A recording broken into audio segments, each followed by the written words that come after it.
Obrigado, Senhor. Muito bem, eu gostaria de convidá-los a abrir sua Bíblia junto comigo no livro do profeta Zacarias. Zacarias capítulo 4. Zacarias capítulo 4.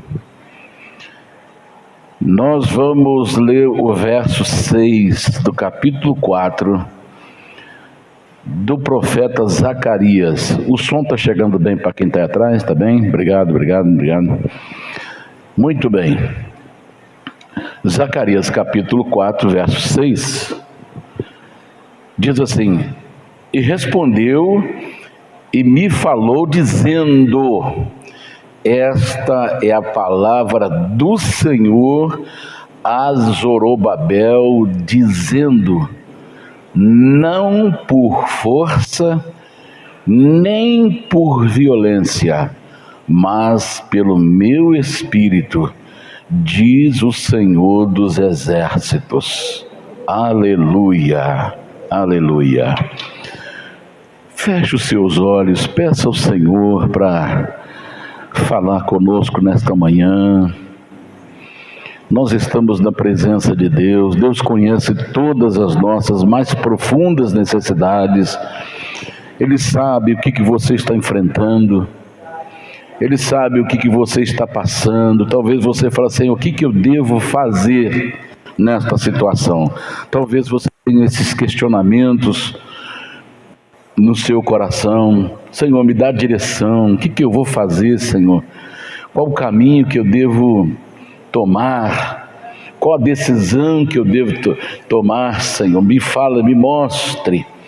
Deus poderá fazê-lo isso hoje por você, para aqueles que estão com essas interrogações, questionamentos. Ele está aqui. A palavra fala que Ele supre todas as nossas mais profundas necessidades. Senhor nosso Deus e nosso Pai, muito obrigado por estarmos aqui nesta manhã.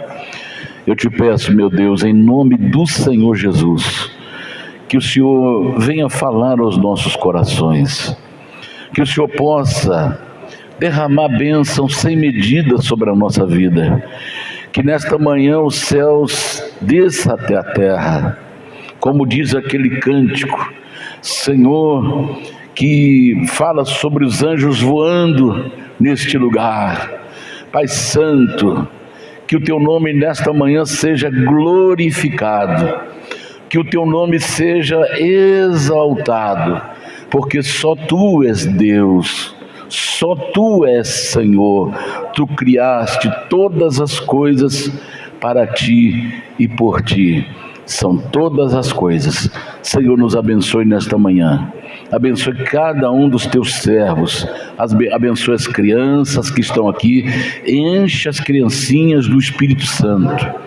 Encha, Senhor, os jovens do Espírito Santo. Encha, Senhor, os casais do Espírito Santo. Encha essa mulher do Espírito Santo. Encha esse homem do Espírito Santo. Encha os diáconos do Espírito Santo. Encha os pastores do Espírito Santo. Derrama o Espírito Santo, Senhor, sobre aqueles que vão estar nos assistindo. Que o Senhor possa abençoar grandemente.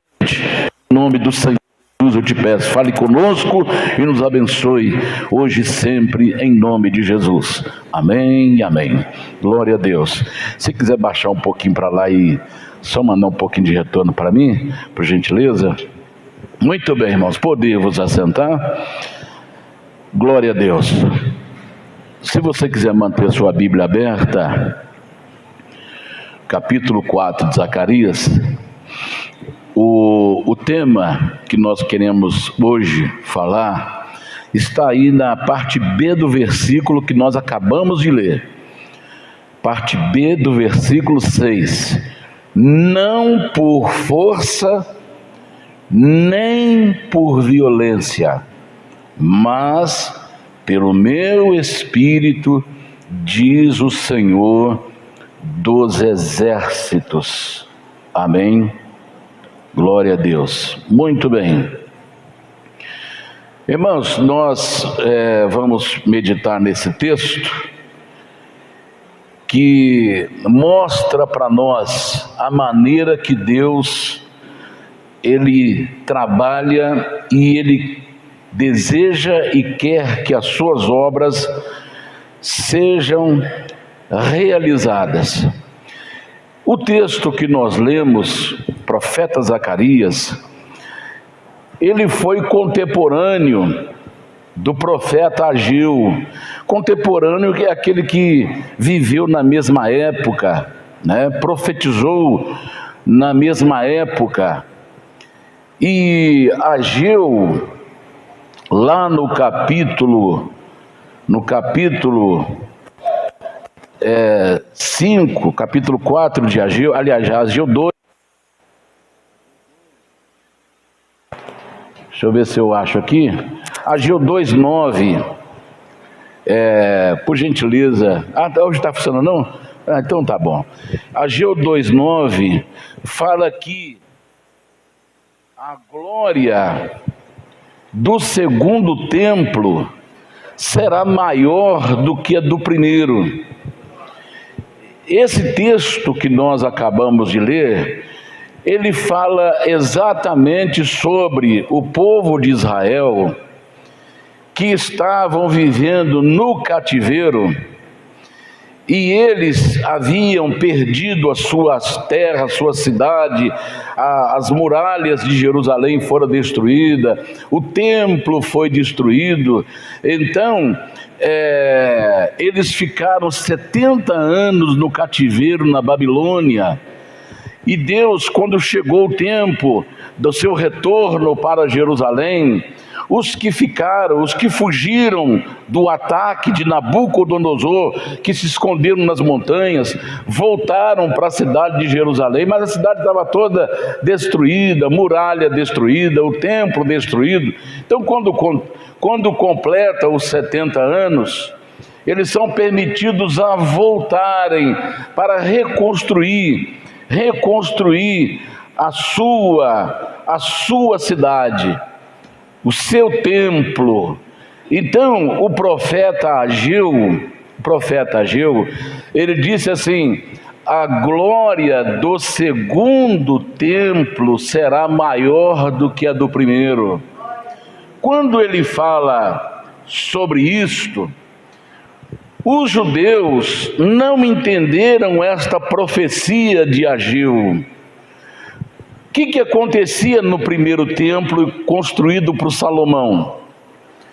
O nome Salomão significa pacífico, homem da paz, pacífico. Então, o que acontecia no templo de Salomão? Quando o templo que Salomão construiu, ele foi inaugurado, a glória de Deus foi tão grande que encheu a casa com a glória de Deus. E ali no templo estava a arca da aliança, que representava a presença de Deus constante no meio do povo. Ali estava o lugar santíssimo, o lugar santo, o pátio onde eram feitos os sacrifícios. Então, quando esse templo foi destruído e eles começam a reconstrução do novo templo, do segundo templo, Ageu fala: a glória da segunda casa será maior do que a da primeira. Ele falou, mas aí o povo não entendeu essa profecia, achou que tudo seria maior do que aquilo que Salomão havia feito, ou que acontecia no templo de Salomão. Então eles começam a fazer a obra, a construção do templo, que foi permitido a eles através do rei Ciro. O rei Ciro, através de um decreto, está registrado em Esdras, capítulo 1, versículo 1 e versículo 2, através de um decreto, Ciro, que era o rei na época, que era o homem que tomava conta de Judá, de Israel, ele permitiu que fosse construído os muros e o templo fossem reconstruídos. E quando isso começou a acontecer, se levantou os inimigos do povo de Deus. Então tudo que nós planejamos fazer para a obra de Deus, saiba que tudo que você planejar fazer para Deus e para a sua vida espiritual, o inimigo vai se levantar. Isso aí existe até o texto que fala: quando Davi foi ungido rei de Israel, os filisteus subiram contra Davi para o matar. E o que Davi fez? Desceu à fortaleza da oração.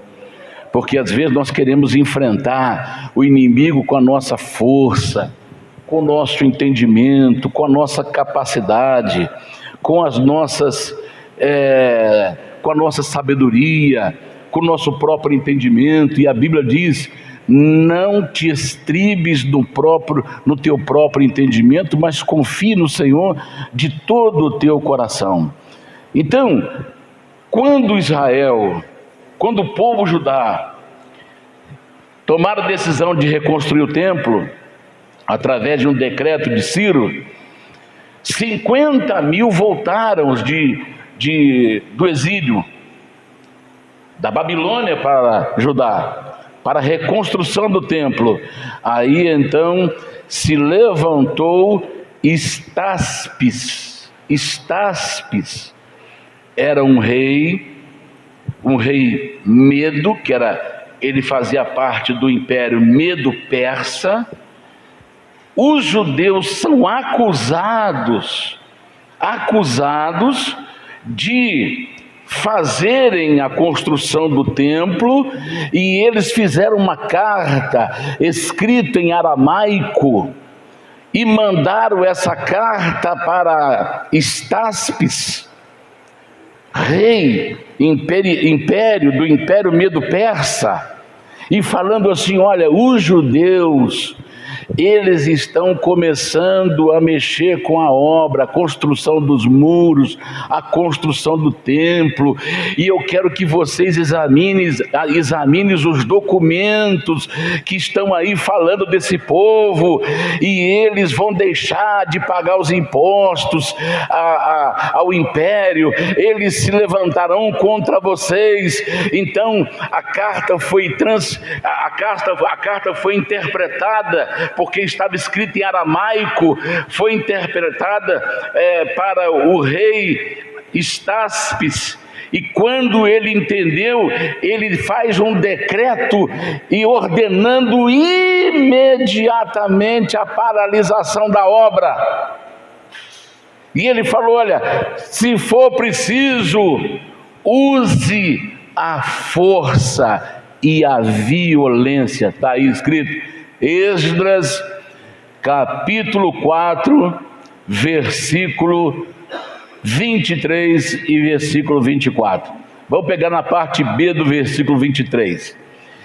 E os impediram à força de braço e com violência. Então cessou a obra da casa de Deus, que estava em Jerusalém, e cessou até ao ano 2º do reinado de Dário, rei da Pérsia. Será que nós não vimos isso acontecer em nossos dias? As pessoas querendo trabalhar, as pessoas querendo cultuar a Deus, e foram impedidas por decretos. Você vai observando o que Deus quer nos ensinar. Então, o rei Estaspes, ele se tornou uma grande montanha, um grande problema para Israel, porque através da força, da violência, eles impediram, eles fizeram com que o povo de Israel, o povo de Deus, o povo de Jerusalém, o povo de Judá, o povo de Israel, porque ali as tribos já estavam, o reino estava dividido, então havia o povo de Israel, o povo de Judá e Jerusalém, que pertencia a Judá. Então era como se tivesse 3 povos ali juntos. Então, através desses homens que se levantaram e enviaram essa carta para o rei Estáspes, para impedir a reconstrução da cidade, a reconstrução dos muros, até pela força, pela violência. Então, eu imagino que o povo de Israel se espalhou, como diz a própria palavra, e eles espalharam, e pararam de construir o muro, pararam de construir o templo. Por quê? Porque houve perseguição, houve violência contra o povo de Deus. Eu imagino que alguém poderia também pensar da mesma forma: vamos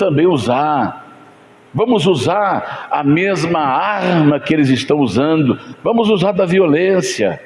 Mas a obra de Deus é diferente da obra do homem. O pensamento de Deus é diferente do pensamento do homem. O pensamento de Deus são mais altos do que os nossos pensamentos. Os caminhos de Deus são mais altos do que os nossos caminhos. Então, quando Zacarias começa a orar, porque o povo dispersou e parou de mexer com a construção por causa do medo que foi imposto, o medo que nós vimos aí, não só no Brasil, mas no mundo inteiro. Quantas igrejas não abriram mais, quantas pessoas não voltaram mais para os cultos, com medo de um vírus, com medo de ser perseguidos. Porque nós vimos com nossos próprios olhos pessoas serem algemadas no meio da rua, porque usaram da força, usaram da violência. Era o que estava acontecendo aqui, para impedi-los de servir a Deus, para impedi-los de adorar a Deus. Aí o que Zacarias fez? Quando ele viu que o povo estava disperso, ele chama o povo ao arrependimento. Gente, vamos orar, vamos buscar a presença de Deus, porque só Deus pode nos dar direção. Eu quero dizer uma coisa para você que está aqui: se você tem um monte de questionamentos, interrogações na sua vida, a solução virá das mãos de Deus, a direção virá das mãos do Senhor. É Ele que dará a direção, é Ele que dará o caminho para você. Quando Zacarias falou: gente, vamos orar, vamos nos arrepender diante do Senhor, e Ele dará a direção. Quando Zacarias leva o povo a pensar em Deus e a buscar Deus, o povo se arrepende. Então Deus dá para Zacarias 7 visões. 7 visões. 7 é número completo. 7 é número de plenitude. 7 é número de totalidade, completo. E essas 7 visões, elas vieram numa só noite. Olha que Deus maravilhoso. Olha que Deus maravilhoso. Quando o povo vê que está tudo revirado, não tem saída, vamos usar do mesmo modo que eles estão usando, da violência, para nos impedir a realizar as obras de Deus. Não, Deus deu a direção. Aí Deus vem com a resposta. 7 visões. 7 visões numa só noite. 7 visões. E eu quero falar exatamente da 5ª visão. Está aí no capítulo 4. A 5ª visão: o castiçal de ouro e as 7 lâmpadas. É a quinta visão que ele recebeu de Deus. Então, irmãos, eu quero que você preste bastante atenção no que Deus quer nos falar nesta manhã, através da sua palavra. Então, no capítulo 4, Zacarias capítulo 4, ele recebe das 7 visões de uma só noite. A quinta visão está aí no capítulo 4. E tornou o anjo que falava comigo, e me despertou como um homem é despertado do seu sono.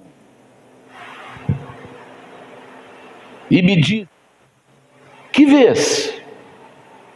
E eu disse: olho, e eis um castiçal todo de ouro, e um vaso de azeite no cimo, ou seja, por cima um vaso de azeite, com as suas 7 lâmpadas, e cada lâmpada posta no cimo tinha 7 canudos, e cada lâmpada posta no cimo tinha 7 canudos, e por cima dele 2 oliveiras, uma à direita do vaso de azeite e outra à sua esquerda.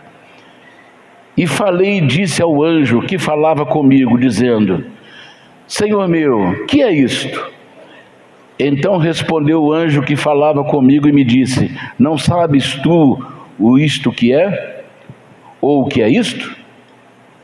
E eu disse: não, Senhor meu.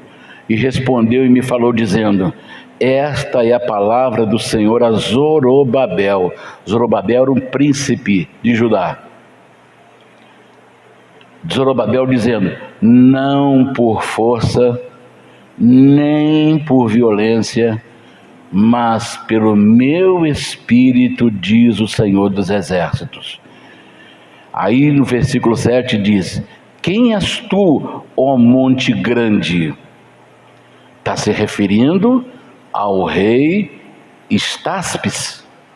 Quem és tu? Quem és tu, ó monte grande,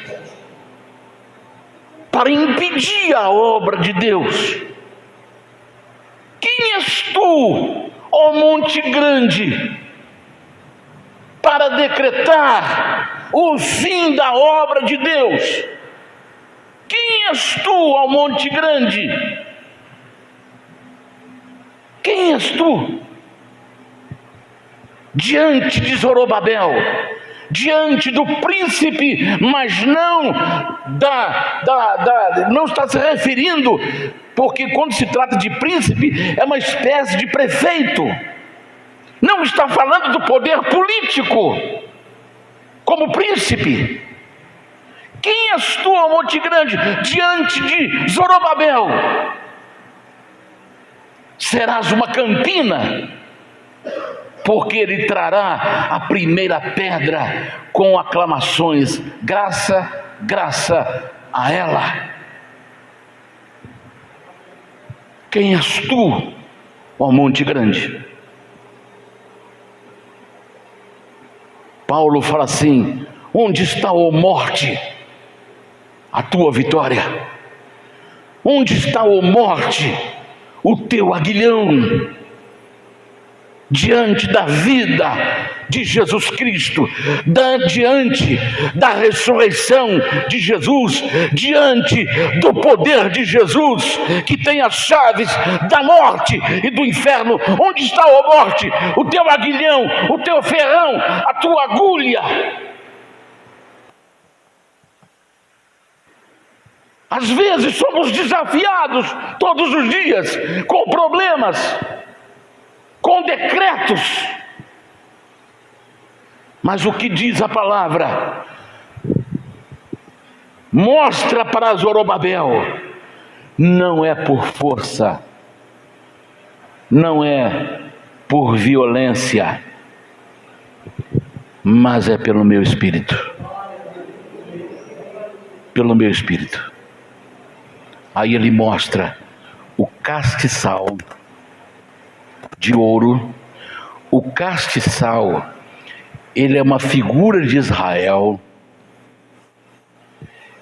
E no nosso contexto aqui, ele representa a igreja. Ele representa a igreja conforme Apocalipse, capítulo 1, verso 12 e verso 19, se não me falha a memória.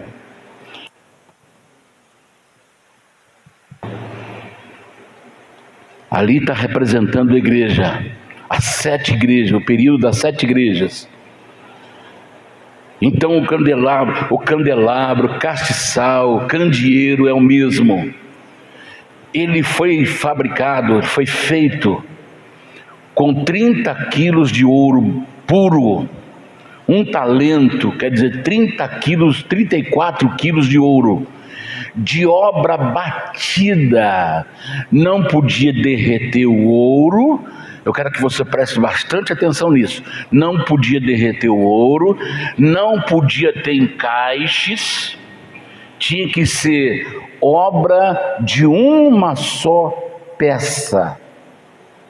E ele tinha 7 lâmpadas e uma base. Quando Deus ordenou a Moisés que fosse feito o castiçal, falou: olha, será feito de obra batida. Agora imagine, hoje nós temos as facilidades hoje de equipamentos, tecnologia. Você pode fazer, o castiçal é esse que está aqui, ó, parece que tem, aqui ó, o castiçal é esse aqui, ó. Pega para mim, por gentileza aqui, põe aqui só para poder os irmãos terem uma ideia o que é, como que foi feito. Obrigado. É isso aqui que é o castiçal. Castiçal, candeeiro, candelabro, tudo em ouro puro. Aqui esta base, ela representa Jesus. E cada uma dessas representa a igreja. Os 7 períodos da igreja na terra. 7 períodos da igreja. Se nós começarmos daqui no primeiro período, lá em Jerusalém, no dia de Pentecostes, já passamos por esse período, já passamos por esse, já passamos por este, já passamos pelo 5º, e agora passamos pelo 6º, e agora nós estamos no 7º período da igreja na terra. É o último período, e esse período, ele está nos últimos segundos da igreja na terra. Deu para você entender? Por que Deus deu ordem para que não fosse de encaixe, não fosse derretido e obra batida? Todo servo de Deus, seguidor de Jesus, ele sofre. No reino de Deus, Jesus nunca disse que o reino de Deus, os seus seguidores, ele teria um caminho de flores, um caminho de coisas boas, de riqueza, de prosperidade, de isso, daquilo. Não, ele nunca prometeu isto, mas ele prometeu nos dar a vida, ele prometeu um lugar que a nossa fome e sede de justiça seriam saciados.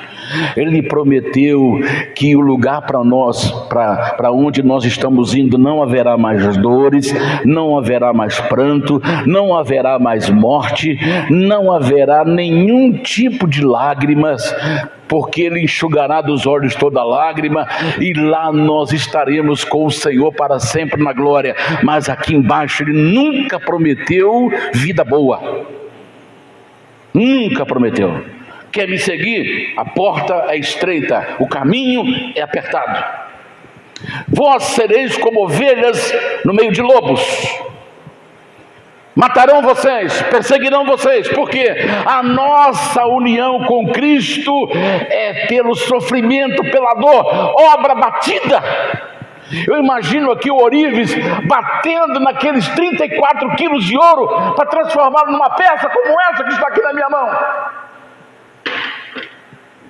Por isso que Jesus falou assim: olha, a ovelha que o Pai me deu, ninguém vai tirar das minhas mãos.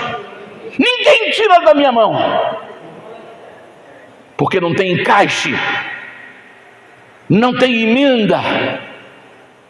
Nós não estamos ligados a Jesus por emendas. Nós não estamos ligados a Jesus por decretos. Nós não estamos ligados a Jesus por convencimento. Nós estamos ligados a Jesus pela vida dele, porque nós fomos entregues a ele pelo Pai. E a ovelha que o Pai me deu, ninguém arrebatará da minha mão. Você pode, Paulo fala assim: olha, quem nos separará do amor de Deus que está em Cristo Jesus? Seria morte, seria dor, seria perseguição.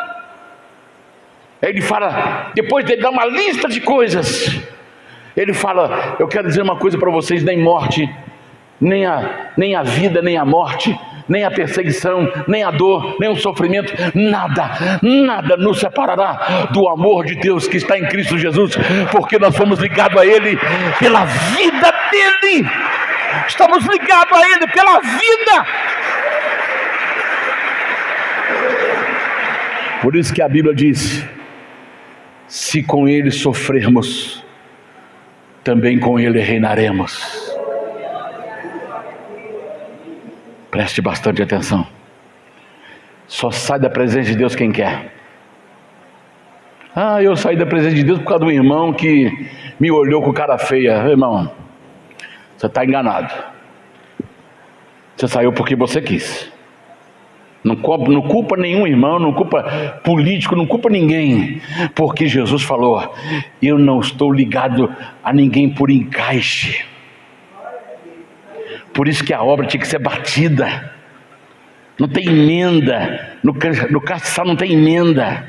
Porque quando você tem uma peça, se ela cair, ela pode descolar, ela pode desencaixar, mas o castiçal não. Podia jogar ele no chão, cair, que ele não desligava, porque era feito de uma só peça e obra batida. Está dando para você entender? Não é por força e nem por violência. A obra de Deus não será realizada pelo poder político. A obra de Deus não será realizada pela força humana. A obra de Deus não será realizada pela força militar. Guarde bem o que eu estou dizendo. Obra de Deus. O contexto aqui fala da obra de Deus que foi paralisada por um decreto do rei Estáspis, imperador Medo, que era junto com o imperador, era o reino Medo-Persa. Persa é o Irã hoje. Então,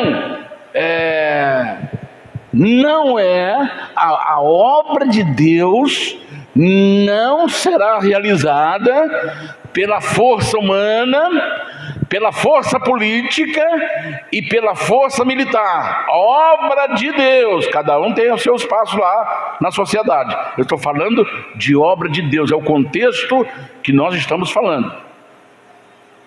É o contexto que nós estamos vivendo. Então, Deus mostra para Zacarias qual é o caminho da construção da obra de Deus. Então, Zacarias tem essa visão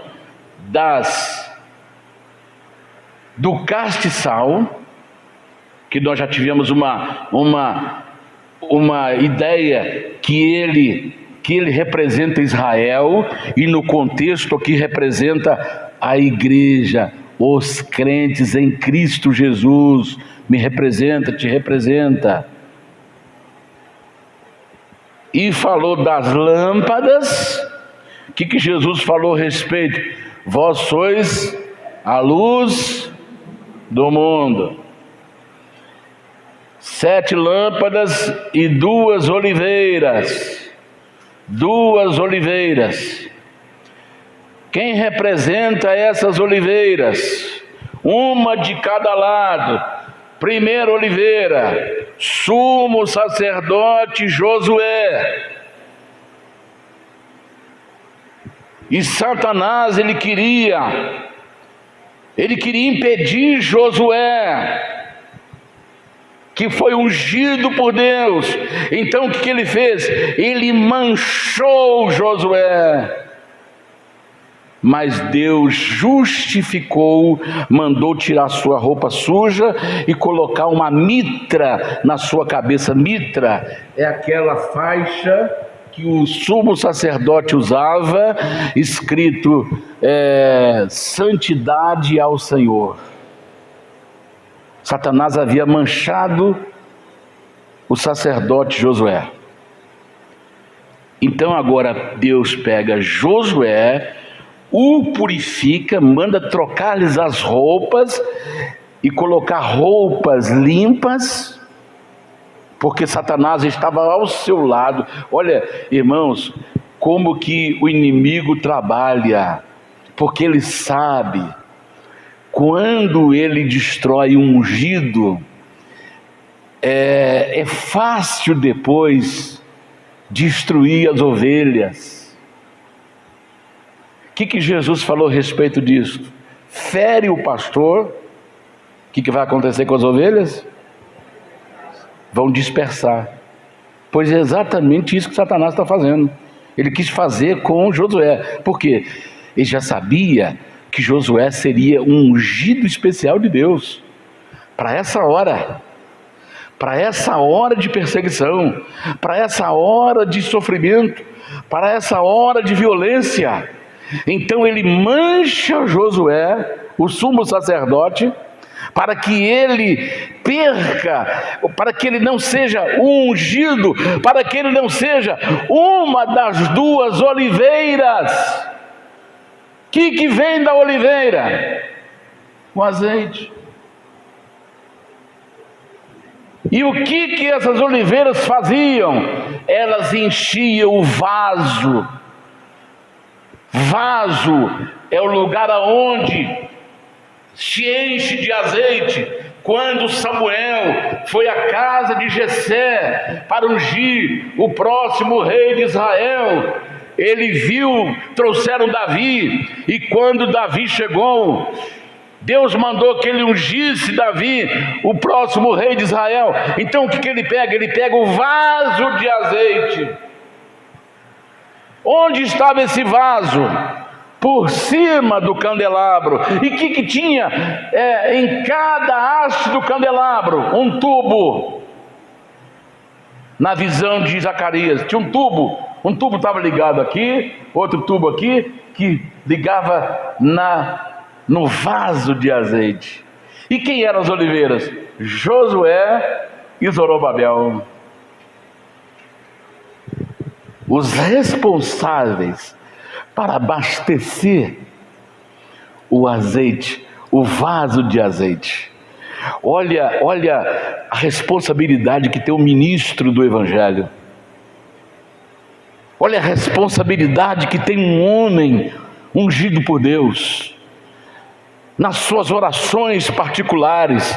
Senhor, eu te peço em nome de Jesus, encha o teu filho do Espírito Santo, encha a tua filha do Espírito Santo, encha a igreja do Espírito Santo, encha o teu povo do Espírito Santo. Então olha, Deus colocou os seus ungidos, não é para fazer império na terra, mas é para abastecer a sua igreja com a palavra, abastecer a sua igreja com oração, da cobertura espiritual para o povo de Deus, da cobertura espiritual para a igreja.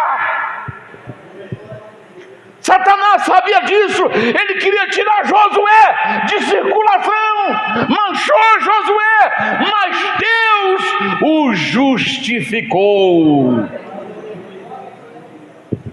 e ungiu o príncipe Zorobabel. Esqueça o seu cargo de prefeito. O seu decreto de prefeito não vai resolver nada, mas é pelo Espírito Santo que será resolvido. É pelo poder do Espírito Santo que será resolvido. Aí ele fica de um lado e de outro do vaso, porque eles representam as duas oliveiras que vão abastecer o vaso, que estão ligados nos tubos que desce para cada haste do castiçal. Está dando para você entender? Por isso que Deus disse: não é por força e nem por violência, mas é pelo meu Espírito, diz o Senhor dos Exércitos. É pelo meu Espírito. Então preste atenção nisto. Jesus disse que nós somos as lâmpadas, Mateus 5,14. Vós sois a luz do mundo. Ninguém coloca uma luz para ser velada e esconde-a, mas coloca no velador para clarear todas as pessoas. Então, essa luz nossa é mantida exatamente pelo vaso de azeite que está ligado nos tubos e ligado nas hastes para manter a nossa lâmpada acesa. Você tirou, você desligou do vaso de azeite, a sua luz apaga. E ninguém tira você das mãos do Senhor. Está dando para você entender, irmãos? Você pode observar, toda pessoa que se afastou do Senhor, ele tem uma desculpa. Todos eles. E você pode escrever, todas as desculpas são esfarrapadas. Porque não foi pastor quem disse, não foi teólogo quem disse, não foi autoridade nenhuma quem disse, foi Jesus quem disse: a ovelha que o Pai me deu, ninguém tira da minha mão. Ninguém tira. Não tem decreto, não tem homem, não tem anjo, não tem demônio, não tem ninguém que tira a ovelha que o Pai me deu. Então, quando uma pessoa se afasta, ela está se afastando por conta própria, porque ela não quis mais. Não quis mais. Porque o Senhor, se for perguntar ao Senhor, não, eu já disse, ninguém tira você da minha mão, pode ficar tranquilo, não tem inferno nenhum. Jesus falou assim: e a minha igreja, as portas, os poderes do inferno não prevalecerão contra ela. Pode, e Martim Lutero, ele fez uma canção, essa canção chama Castelo Forte é o Nosso Deus, está aí, depois de 400 anos sendo cantado. Ele falou: olha, se todas as telhas de Roma foram um demônio, o meu Deus é Castelo Forte. Aleluia! Aleluia, aleluia, aleluia, aleluia.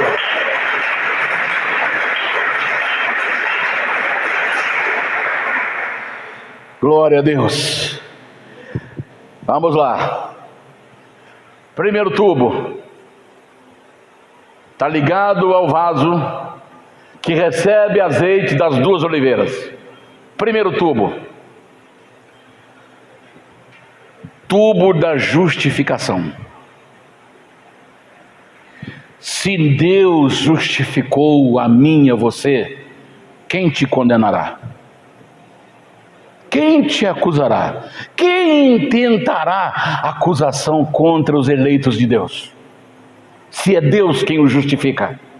Vós já estáis justificados. Justificados é toda a culpa foi tirada. Então eu sou alimentado pela justificação. O diabo pode acusar, o diabo pode apontar o dedo, mas é o Senhor quem justifica. Satanás manchou a roupa sacerdotal de Josué, mas Deus o justificou e o ungiu e colocou ele como oliveira para abastecer o vaso que abastece as lâmpadas. Aleluia! Davi disse assim: eu sou como oliveira verde na casa de Deus. Oh glória! Você pode falar isso de você? Eu sou como oliveira verde na casa de Deus. Você é ungido na casa de Deus. Deus te ungiu em sua casa. Você está ungido na casa de Deus. Você é como oliveira verde na casa de Deus. Ainda que Satanás possa acusá-lo, mas nós fomos justificados. E essa justificação é que mantém a nossa lâmpada acesa. Segundo tubo, santificação. Santificação. Nós somos sustentados pelo tubo da santificação. O que vem lá do azeite é para fazer a nossa vida santa. Está lá escrito: o mesmo Deus de paz vos santifique em tudo, e todo o vosso espírito, alma e corpo sejam plenamente preservados para a vinda de nosso Senhor Jesus Cristo. 1 Tessalonicenses, capítulo 5, verso 23. Não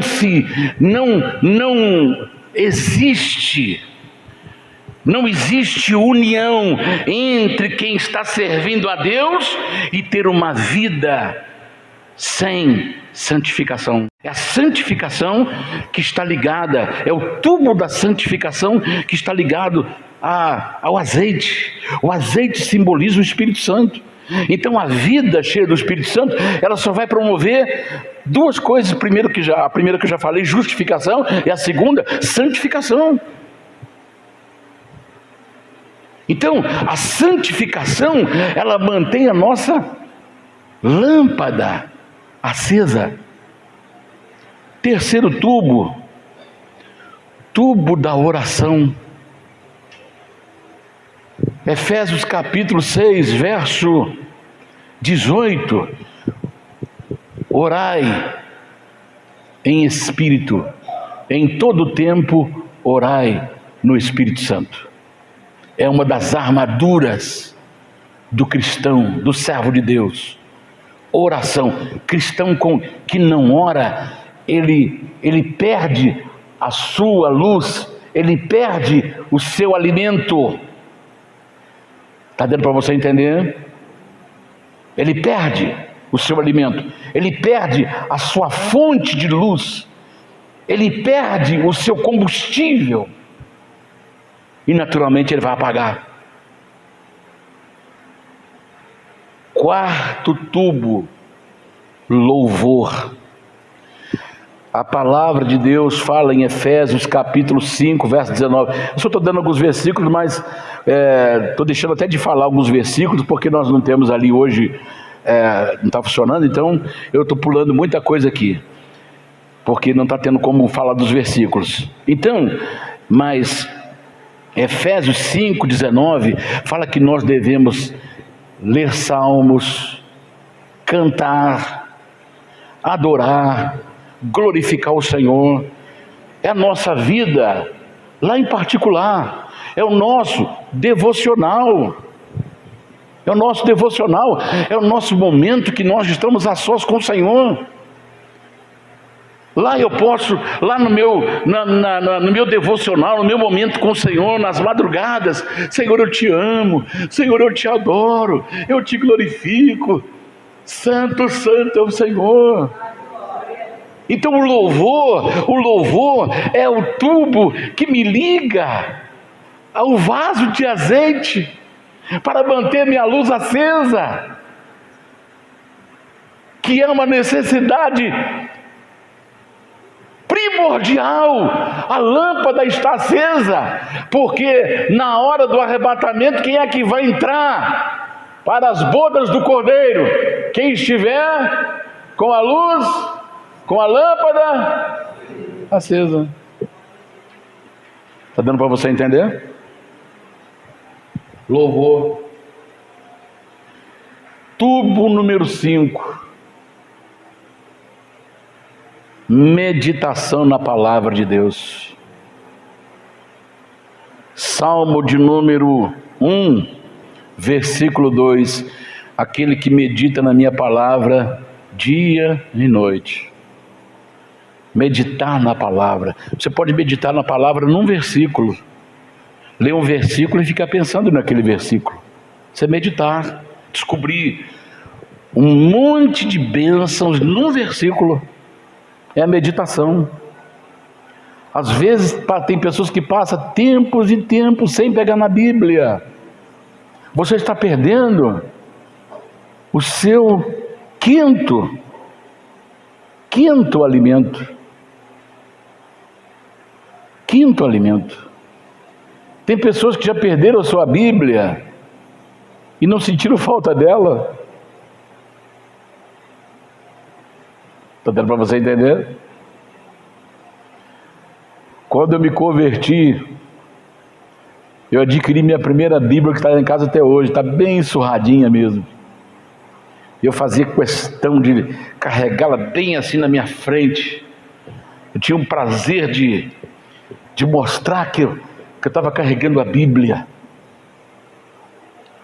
Aí depois nós passamos a trazer mais coisas. Aí tive que arrumar uma maletinha para poder carregar, porque levava ceia para as pessoas.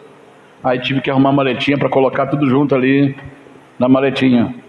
Mas a palavra de Deus, a palavra de Deus é a espada do Espírito Santo.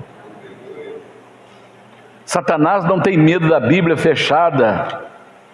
Ele tem medo da palavra lida e praticada. É ela que assusta, porque ele sabe o efeito que ela tem. Quando Jesus combateu o Satanás, ele combateu com a palavra. Está escrito, Satanás. Está escrito, Satanás. Está escrito, Satanás. Ele não falou, eu vou te vencer em nome do meu Pai. Eu vou te vencer porque eu sou Jesus Cristo, Filho de Deus. Não, Satanás, está escrito. Por quê? Porque a Bíblia, a palavra de Deus é a palavra do Pai. A Bíblia é o próprio Pai. No princípio era o Verbo, a palavra. E o Verbo era Deus. E o Verbo se fez carne. Capítulo 1 de João. João 1, no princípio era o Verbo, e o Verbo era Deus.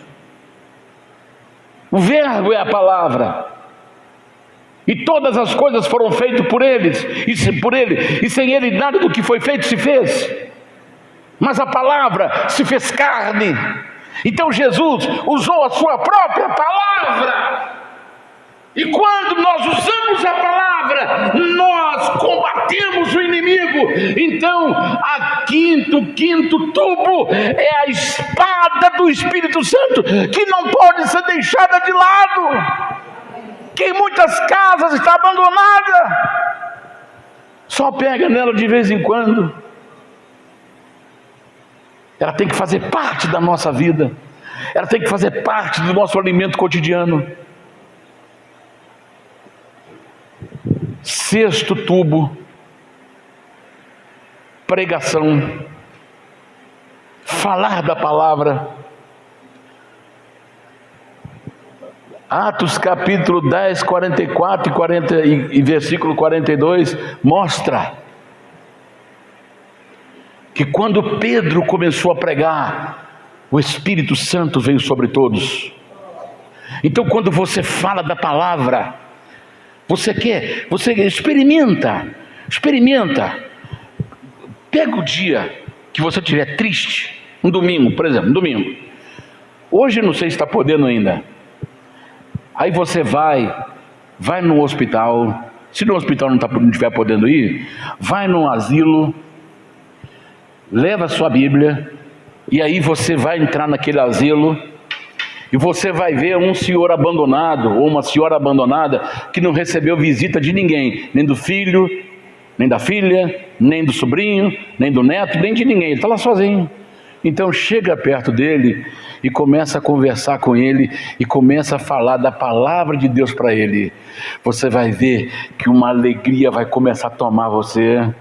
Sabe por quê?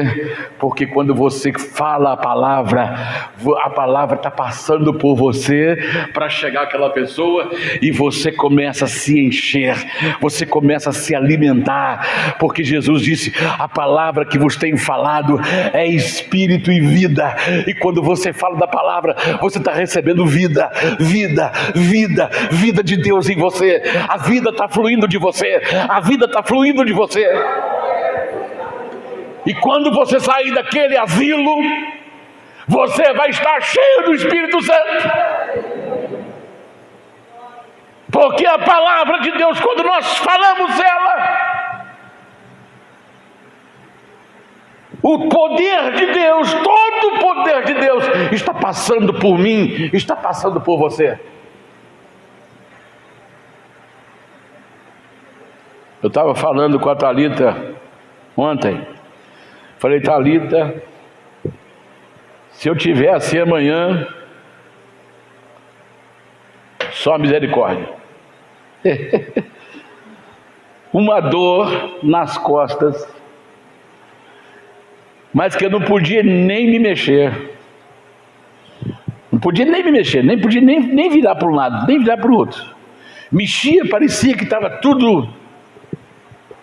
Aí eu vim para cá. Eu estou aqui, não estou sentindo nenhuma dorzinha.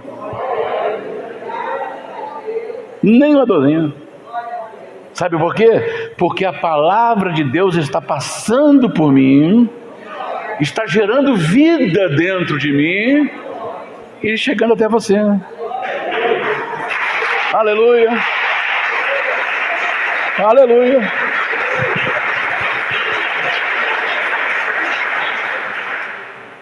Pôs bolsa de água quente. Quando o Jonas foi despedir lá no quarto, falou: pai, tá tudo jóia? Eu falei: tá. Aí eu estava com a baita de uma bolsa quente do lado direito, pegando fogo mesmo. Eu falei: pai, tá pegando fogo mesmo, não pode pôr. Aí deitei com aquela bolsa pegando fogo mesmo, mas ia mexer na cama. Estou aqui falando para você, e como se eu não tivesse sentido nada. Não estou sentindo nada. Porque a palavra de Deus, Jesus falou: a palavra de Deus é espírito e vida. É espírito e vida. Então, quando você lê a palavra, ela está gerando vida em você. Então, você não pode esquecer o sexto tubo, que é falar da palavra. Fale para alguém. Fale para uma criança. Fale para um jovem. Fale para um adulto. Fale para uma idosa. Fale para um idoso. Mas deixa a vida emanar de você pela palavra. Sétimo, testemunho. Apocalipse capítulo 12, verso 11. E eles o vencerão pela palavra e pelo testemunho. Quando você dá testemunho, quando você testemunha, você está falando o que aconteceu com você na prática, o que você viveu na prática. E quando você passa isso, o que Jesus falou? Quando nós recebemos o Espírito Santo, nós não tornamos uma caixa d'água, nem um copo d'água, nem um córrego, mas ele disse: rios de águas vivas fluirão de você. Caixa d'água, água parada. Garrafa d'água, água parada. Tambor, água parada. Córrego, filete de água. Mas rio Rio, ele traz vida, porque ele tem vida. Ele pode gerar peixes, ele pode alimentar as árvores que estão às suas margens. Então, quando nós testemunhamos, nós nos tornamos um rio de águas vivas. Rios de águas vivas fluirão de todos nós. Deu para entender, irmãos? O que Deus mostrou para Zacarias? De onde vem a nossa força? Você não precisa brigar. Você não precisa obrigar seu filho a nada. Deixa Deus. Faz isso aqui, ó. Você anotou o capítulo aí? Os 7 tubos que Deus mostra para Zacarias e lhe dá a interpretação. Quando ele vê tudo isso, aí ele olha para o decreto de Estáspis, proibindo a reconstrução da cidade e do templo. Quem és tu, ó monte grande? Pois eu quero dizer para você, você vai virar uma campina. O que é campina? Baixada. Um monte grande, a máquina vai. Já viu aqueles tratores enormes que trabalham nessas minas de ouro, de diamante, aqueles que cada boca daquela ali, ela pega 15 metros de pedra, 15 metros de terra por cada cavada que dá. É um caminhão desse trucado que está aí, uma pasada daquele trator. Pois eu quero dizer, é isso que Deus está mostrando para Zorobabel. Essa campina grande que é Estáspis, que assinou o decreto proibindo com violência a fazer a obra de Deus. Vocês vão ser impedidos de fazer, e use a violência se for preciso. Quem és tu, monte grande? Eu quero dizer que você vai virar uma campina diante de Zorobabel. Aquele problema diante de você, que é uma montanha, ele vai ser aplanado diante da glória de Deus, diante do poder do Espírito Santo que estará sobre você. Aleluia! Aleluia!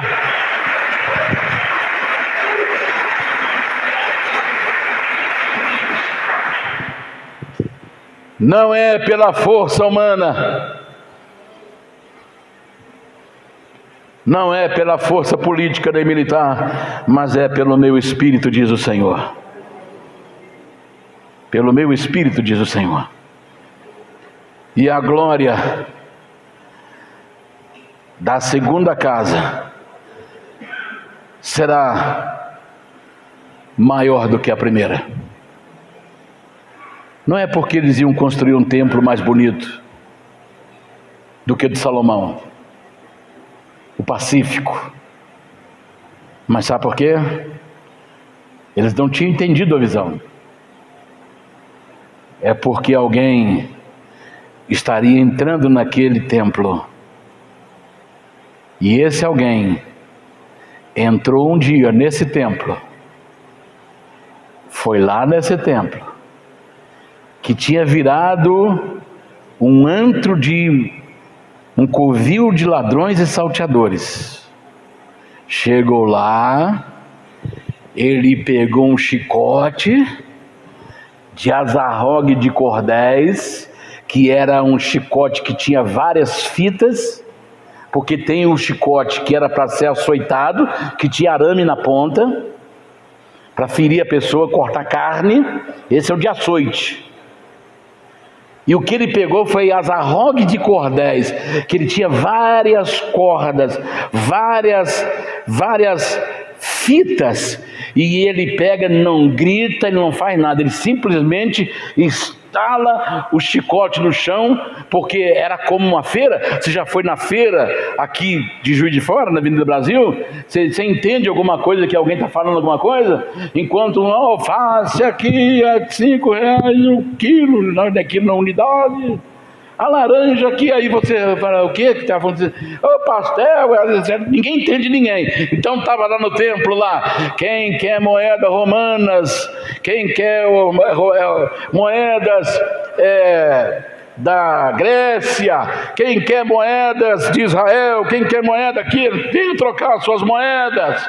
O outro está lá vendendo, aqui vende-se pato, vende galinha, vende pombos, vende cabrita, vende ovelhas para o sacrifício, quem quer comprar? Aí Jesus chega, aquela bagunça no templo, que é como está acontecendo hoje, lamentavelmente, uns rodando para um lado, outros pulando. Não estou dizendo que pular ou orar, a pessoa pode orar, mas não precisa rodar, perdeu os sentidos. Hoje transformaram, mistificaram tudo que pertence a Deus. Unção de Shaolin,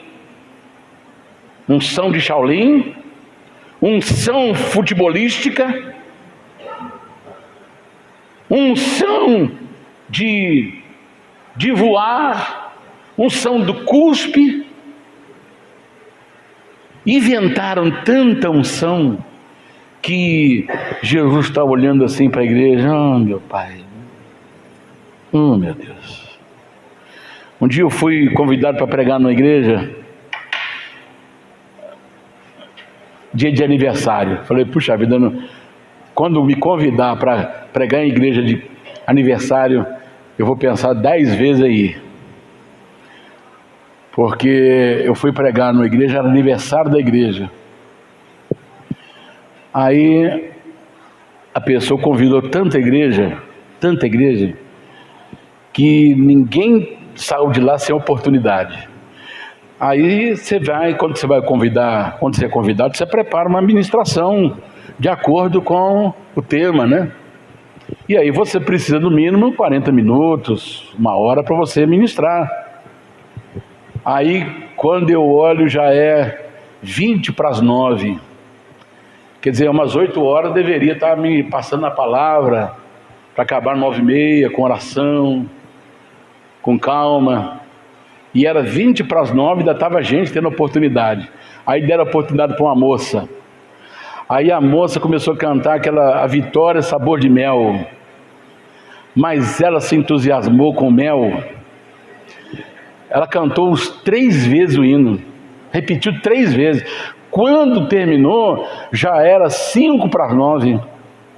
Falei, meu Deus, como é que eu vou pregar? Aí eu fechei os olhos, fiquei lá em espírito lá. De repente eu senti um vento no meu rosto. Estava no púlpito, igreja tudo fechada, um vento. Senti um vento, aí falei, meu, que vento é esse aqui, velho? Aí eu abri os olhos, tinha um rapaz acabando de sentar lá na ponta da outra cadeira lá. Falei, mas o que aconteceu? Ele estava ali e agora está lá, e eu senti um vento. Aí eu já fiquei, falei, vamos ver se ele vai voltar para cá. Aí eu fiquei em espírito. Quando eu vi, rapaz, ele se levanta lá e vem e senta lá. Eu falei, meu Senhor da glória. Tem pessoas que confundem as coisas, irmãos. O Espírito Santo não tira a consciência de ninguém. A pessoa caiu aqui pelo poder do Espírito Santo e não conseguimos acordar ela, leva para casa do jeito que está. Não, senhores, pode expulsar, que ali não é Espírito Santo, não. O Espírito Santo não tira a consciência, não, irmão. Grava isso bem. Dias de confusão, e Deus não é de confusão, mas de paz e alegria em todas as igrejas, no poder do Espírito Santo. O Espírito Santo não tira a nossa consciência. Pode vir a maior glória sobre você, se encostar em você, irmão, puxa vida, eu estava numa bênção aqui agora, eu estava lá na glória. Você me pôs a mão no ombro, você me trouxe de volta. Traz, irmão. Por isso que Deus manda isolar. Quando Ele quer mostrar alguma coisa grande, Ele manda você isolar. E fala assim, vai sozinho. Eu quero falar com você. Se você for com outra pessoa, vai te atrapalhar. Vai sozinho. E quantas vezes eu tive que ir sozinho para montes, meio de cobra, jaracuçu, tapete, jaracuçu, pano de chão. Pano de chão não é tapete só. Quantas e quantas vezes, sozinho. Porque Deus queria falar, Deus queria mostrar. Por que Ele mandou João lá para Pátimos? Porque sabia que ninguém ia chegar lá.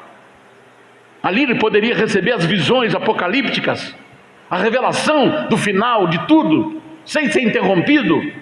Seu corpinho ficar lá no chão ajoelhado, porque ele falava, eu estava no dia do Senhor em oração e o Senhor apareceu para mim. E dali começou as visões, as revelações. João, o que vê, você escreve, põe num livro e manda para 7 igrejas. Mas se ele tivesse em lugar público, ele não tinha condição de receber aquilo.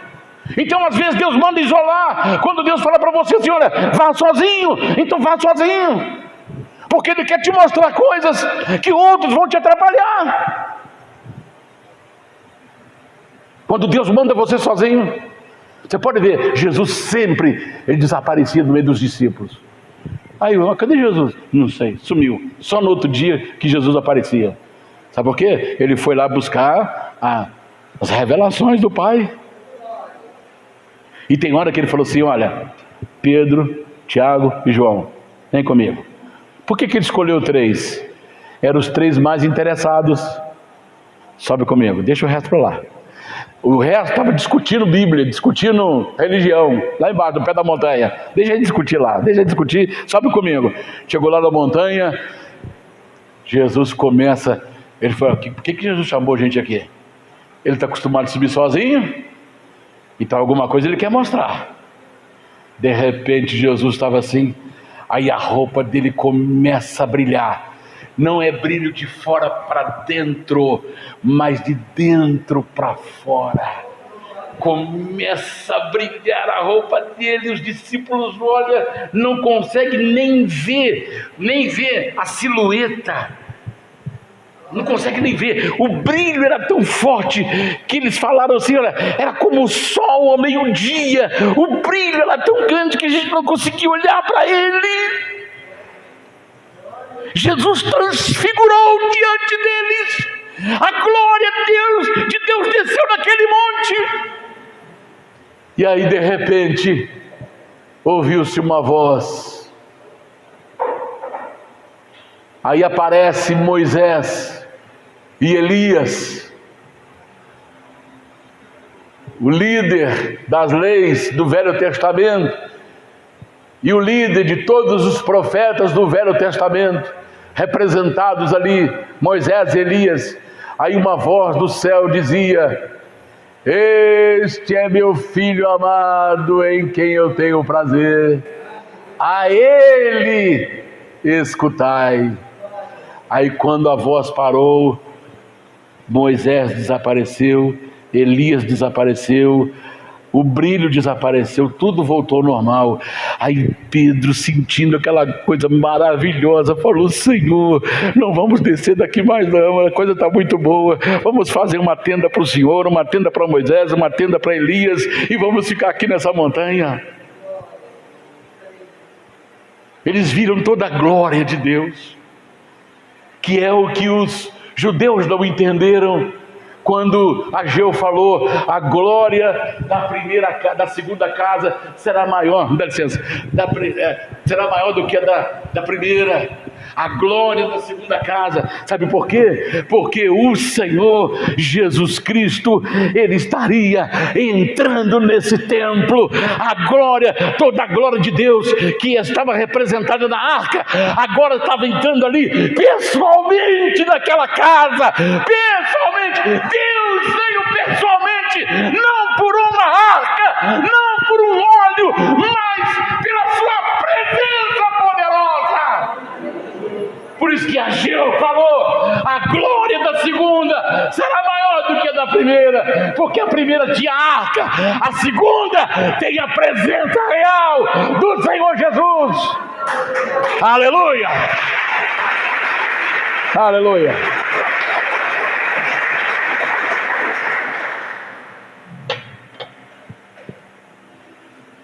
E a terceira, se tivesse uma outra profecia, a glória do terceiro templo será maior do que da primeira e da segunda. Sabe por quê?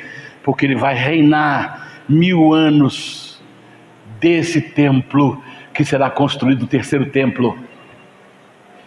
Terceiro templo será construído. Está tudo prontinho. E é desse templo que ele vai reinar por 1000 anos. O primeiro, Salomão, pacífico. Terceiro templo, príncipe da paz. Príncipe da paz vai estar reinando nele, pessoalmente dele. Deu para você entender? Já estou encerrando. Já estou indo para os finalmente. A igreja precisa estar cheia do Espírito Santo. Preste bem atenção, capítulo Lucas 4,18. Jesus começou seu ministério cheio do Espírito Santo. Ninguém faz nada para Deus pela força. Ah, Senhor, hoje eu estou escalado para o diaconato, mas estou tão desanimado. Venha desanimado, porque não é pela sua força não. Chegando aqui, a glória de Deus vai encher você. Quantas vezes eu falava assim, meu Deus, hoje eu tenho que pregar, mas eu estou me sentindo tão fraco. Aí eu venho pela força do compromisso, e quando eu chego aqui, irmãos, parece que eu dormi uma semana, um mês, de tão descansado que eu me sinto, porque as coisas de Deus renovam nossas forças. Então Jesus começou o seu ministério cheio do Espírito Santo. Atos capítulo 2, a igreja começou a funcionar pelo poder do Espírito Santo.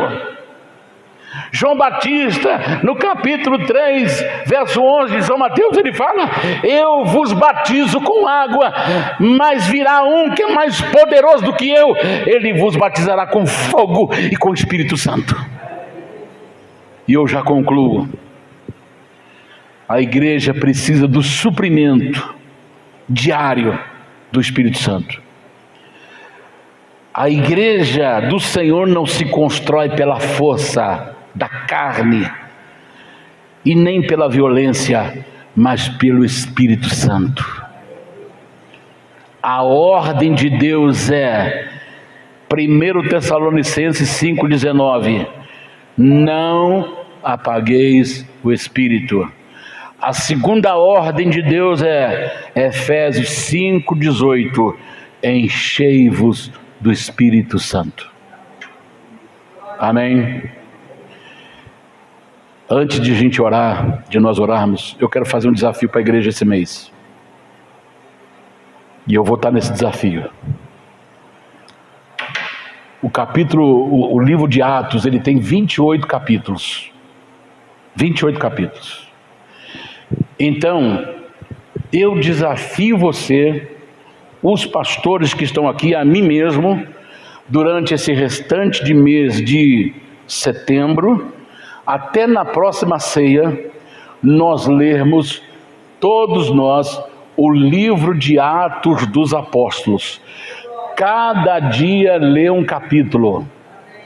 E você orar, quando você terminar de ler aquele capítulo, você orar de acordo com o que você entendeu naquele capítulo. Por exemplo, Paulo tem um encontro no capítulo 9, Paulo se encontra com Jesus.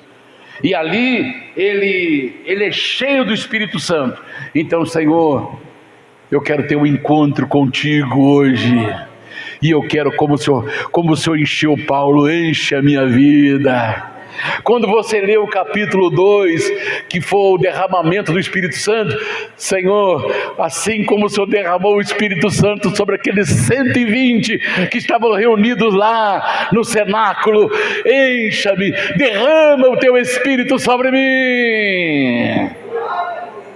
Cada dia vai ter uma oração nova, vai ter um vigor novo. Cada dia você vai estar ligado no tubo, que está ligado no vaso, que recebe azeite das duas oliveiras.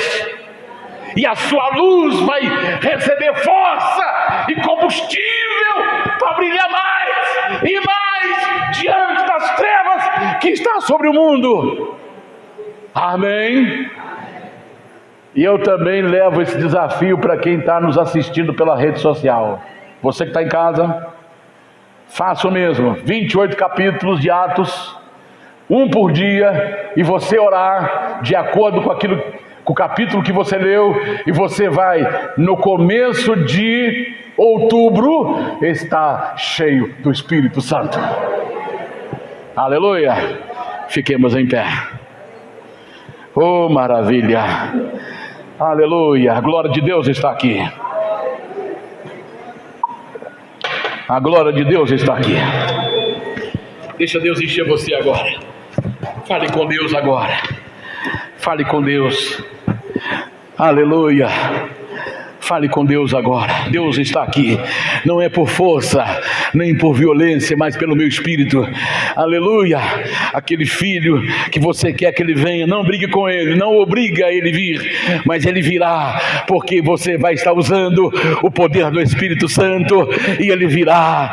Deus vai trazê-lo, Deus vai mandar fome e sede sobre ele, e ele virá. O seu marido virá, porque Deus vai mandar fome e sede sobre ele, e ele virá para a presença de Deus. O seu pai, ele virá para a presença de Deus, porque Deus vai mandar fome e sede da palavra dele, e ele virá para a presença do Senhor, porque não é por força, nem por violência, mas é pelo Espírito Santo de Deus. Aleluia.